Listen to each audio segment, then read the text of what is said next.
n'écoute pas Antoine et Lucas, mais suis-les. Suis-les. Suis-les, il faut que tu les suives, il faut que tu mettes en pratique ce qu'ils disent, ce qu'ils t'apprennent depuis des milliers de toxicité, des milliers de vidéos, des milliers de conseils. Mais bref, ces mecs-là ont changé ma vie en termes de physique. D'ailleurs, on voit bien que l'épaule ressort bien là, hein, magnifique. Je vais te mettre des photos normalement sur la miniature, il y a déjà. Mais en gros, voici ma transformation. Et je voulais faire cette vidéo en fait pour tout simplement par pure gratitude. Je voulais juste remercier ces deux gars-là. Je sais pas s'ils vont voir la vidéo, j'espère que oui. Parce que je voulais dire merci.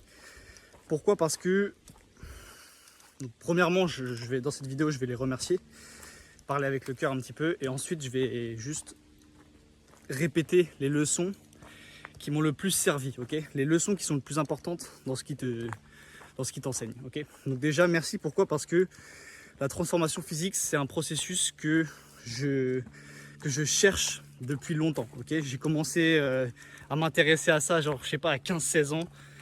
J'étais en surpoids au collège. Si tu le vis pas très bien au collège, j'ai pas eu de problème de trop de moquerie, ça va. C'était vraiment léger quand même, comparé à ce que certaines personnes ont pu vivre. Mais c'est pas cool, tu te sens pas bien dans ton corps, c'est pas drôle. En vrai, c'est pas drôle cette situation. Et donc ça a commencé comme ça, je me suis intéressé un petit peu à la nutrition, un petit peu à l'entraînement physique et tout ça. Tu sais, c'est vraiment l'époque où c'était Thibaut InShape, le boss dans le truc. Ça veut dire que je mettais ces vidéos entraînement, je tapais des entraînements comme ça. Ma diète, c'était quoi? Les gars, j'avais 15-16 ans, c'est-à-dire qu'il n'y avait pas les informations qu'il y avait aujourd'hui. Hein. Ma diète, c'était quoi? C'était de taper genre des tomates, des concombres, des trucs comme ça. Je me rappelle, j'avais fait une petite transfo physique sur l'été. Et je bouffais que ça, des tomates, des concombres, des trucs comme ça. Et vraiment, c'était n'importe quoi. Du coup, j'avais forcément réussi à perdre du poids et à avoir une petite transfo physique, mais c'était pas suffisant.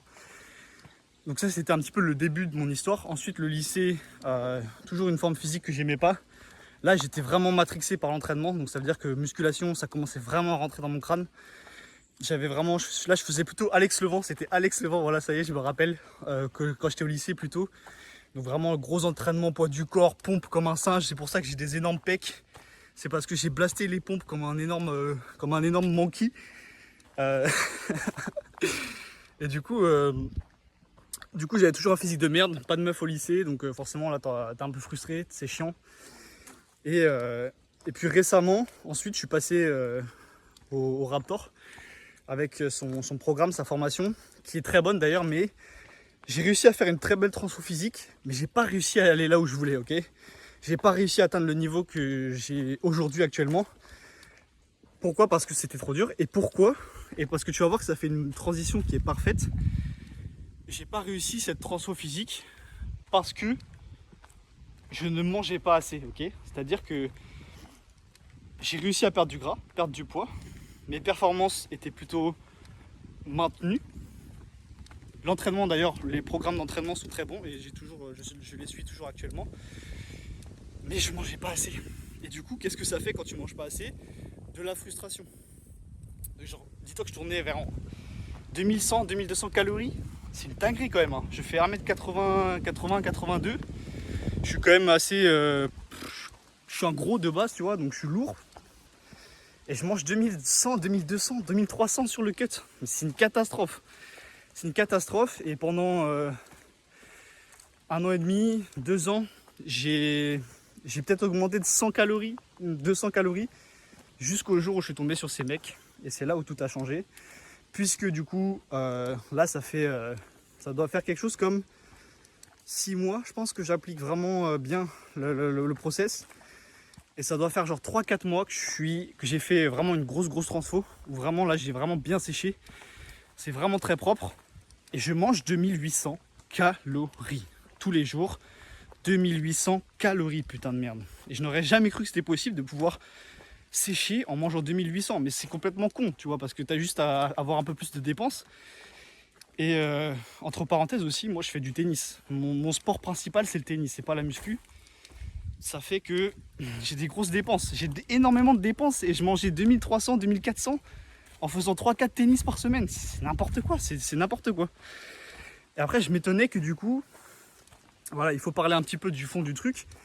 il y avait des moments où ça binge eating comme un bâtard. Parce que du coup, tu as de la frustration, le corps il a pas assez, c'est pas bon. Tu vois, donc du coup, ça arrivait genre mec, dis-toi que j'ai dû faire, je pense, pendant un an et demi, j'étais genre vers 2000, 2300, 2400, 2500. Et je sais pas, peut-être une fois par semaine, ou peut-être 2 fois par semaine, il y avait un soir où je foutais le bordel, où je mangeais n'importe comment, je mangeais à l'infini. Enfin bref, ça arrivait vraiment souvent. Et depuis que là, je suis sous ces 2800 calories, je n'ai plus jamais fait un excès de bourrin. Jamais, plus jamais. Et j'ai même pas envie de le faire en fait.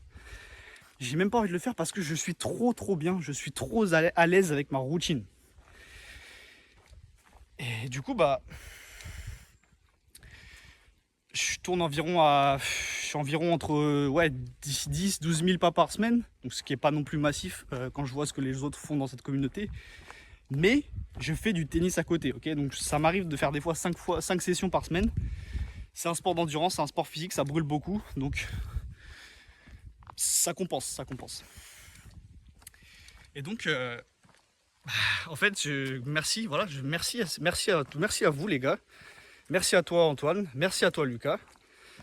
Il faut dire les choses quand c'est bien fait. Ces mecs-là sont des vrais bons créateurs de contenu. Ces mecs-là apportent vraiment de la valeur. C'est pas de la connerie, tu vois. Ça fait du bien des créateurs un peu comme ça qui veulent faire le bien, tu vois ce que je veux dire, qui veulent vraiment aider les gens, tu vois. Ça c'est important et ça manque cruellement, tu vois, sur YouTube, en tout cas sur le marché francophone.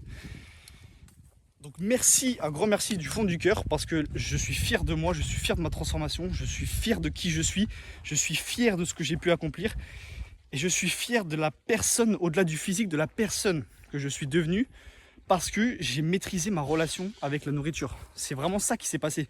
Au-delà d'une transformation physique, comme je vous l'ai dit, là il n'y a plus de moment où je pars en couille, même si je suis chez mes grands-parents, ce qui s'est passé récemment. Je ne pars pas en couille, j'ai réussi à descendre mon poids en partant chez mes grands-parents. Et tu sais que la mamie elle ralasse, tu sais que la mamie elle kiffe donner des extras desserts et tout, tu le sais. C'est trop beau, je ne suis plus esclave de mon rapport, de ma relation à la nourriture. Plus du tout. Ça c'est terminé. Et c'est grâce à ces mecs. Tu te rends compte de l'impact qu'ils ont eu, l'impact que peut avoir un créateur YouTube sur toi, quand ils sont vraiment bons dans leur domaine. Ils ont changé ma vie les mecs. Même en étant parti en vacances avec ma famille, mes parents, souvent quand je reprends les vacances que j'ai faites l'année dernière, donc le même format de vacances entre guillemets où je suis avec ma famille, juste je mangeais n'importe comment, je mangeais à l'infini, je mangeais tu vois ce que je veux dire. Et là je suis parti en vacances encore avec mes parents et tout. Et j'ai maîtrisé, il y a des fois j'ai faim, je me suis maîtrisé. Et c'était plutôt facile franchement, tu vois. Je n'avais pas envie de faire n'importe quoi. Et ça, c'est une situation dans laquelle je n'ai jamais été dans ma vie, ok. J'ai jamais été dans cette situation où j'ai l'impression que c'est moi qui domine ma relation à la nourriture. Je domine ma faim et je me domine moi-même en fait. Et ça, je peux vous dire que les gars, c'est un sentiment d'accomplissement et de puissance qui est juste incomparable en fait, indescriptible presque. Donc, la leçon principale, vraiment, c'est le truc qui m'a fait tout changer, c'est la putain d'adhérence. C'est l'adhérence, c'est le truc, c'est le roi. L'adhérence est roi. Et c'est partout, c'est dans tous les domaines, dans le business, dans tout ce que tu veux faire dans la vie. Il faut que ta journée, il faut que ton quotidien soit très agréable, soit parfait. Tu vois, comme dit Naval, qui est un entrepreneur américain, il dit work that feel like play. Le travail qui est ressenti comme le fait de jouer. En fait, tu vois, il faut que ton travail, il faut que le truc dure. Ce soit du jeu pour toi, tu vois ce que je veux dire? Et c'est exactement ça, c'est-à-dire que tous les jours je mange 2800 calories, ma journée elle est parfaite, j'ai pas faim de nulle part, je suis pas frustré, donc j'ai même pas l'impression de faire une transformation physique, je perds du gras sans difficulté, sans aucune difficulté, sans aucun ressenti de difficulté, de douleur. Donc comment tu ne peux pas gagner quand tu ressens pas de douleur dans ton processus, quand tout est trop agréable? T'es obligé de gagner, tu vois, t'es obligé. Après, t'as juste à patienter un petit peu, quoique t'as même pas besoin de patienter, parce que patienter, c'est parce que quand tu cherches à être patient, ça veut dire que ton présent est mauvais, ton présent est inconfortable. Mais j'ai même pas besoin de me dire patience, puisque c'est déjà agréable maintenant. Tu vois ce que je veux dire? Ça va jusqu'à là en fait. Donc c'est vraiment un truc de ouf. C'est la leçon clé, c'est l'adhérence, la putain d'adhérence. C'est ce que j'ai dit à mes parents parce qu'ils m'ont eux-mêmes dit l'autre jour. Putain, c'est vrai que ça se voit vraiment que t'as vraiment perdu. Genre là, il faut vraiment pas que tu descendes plus. C'est les parents qui paniquent. Genre, c'est normal, mais c'est. Donc vraiment là, ils sont en mode non, faut vraiment pas que tu descendes plus parce que là, ça va faire trop après et tout. Mais c'est pour dire, je leur ai dit, c'est le premier truc que je leur ai dit. Je leur ai dit, je kiffe ma journée de tous les jours. Je ne suis pas frustré. Et c'est comme ça que j'ai réussi. Je kiffe ce que je mange, je kiffe comment je m'entraîne, je kiffe faire mes pas. J'en fais pas trop non plus. Je kiffe tout. Donc je suis obligé de gagner. Je suis obligé. Et j'ai gagné. J'ai gagné, j'ai putain de gagné. Je suis trop fier de moi, je suis trop fier. Et c'est grâce à ces deux mecs-là. Donc merci à eux. J'espère qu'ils vont voir la vidéo. J'ai mis beaucoup d'énergie dans cette vidéo. J'ai parlé avec le cœur. Suivez, pour les mecs qui sont sceptiques, je pense pas qu'il y en ait, mais si jamais c'est ton cas, suis ces mecs, ils savent de quoi ils parlent. N'hésite pas à payer leur produit aussi parce que probablement il est excellent. Déjà que j'ai fait tout ça avec sans rien payer. Hein. Rien qu'avec leur contenu gratuit, j'ai réussi à faire tout ça. Donc imagine le contenu payant. Et voilà. Bon, que de l'amour les mecs. Je vous envoie des gros bisous, je vous envoie du love. On se croisera peut-être un jour, si Dieu le veut. Et puis, allez suivre ces mecs-là. Je vous fais des gros bisous. La vie est belle les mecs.